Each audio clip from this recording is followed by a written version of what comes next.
körpə uşaqları ki, atası atır göyə, tutur, oynadır. O uşaqlar gülür. Niyə? O qədər atasına güvənir ki, bilir ki, atam məni göyə nə qədər hündürə atsa da yenə tutacaq. Amma bizim təəssüflər olsun ki, Allaha bu qədər etimadımız yoxdur.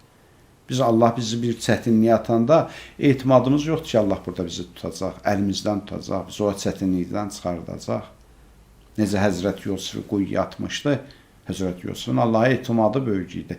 Allah Həzrət Yusifi quyudan çıxardıb padişah elədi. Ona görə də hər bir çətin halımızda, hər bir qarşıya çıxan problemlərdə nə olur olsun, Allaha ümidimizi möhkəmləndirək, Allaha etimadımızı möhkəmləndirək və bilək ki, Allah hər şeyə qadirdir və bizi sevir və mütləq bizim bu problemimizi aradan aparacaq.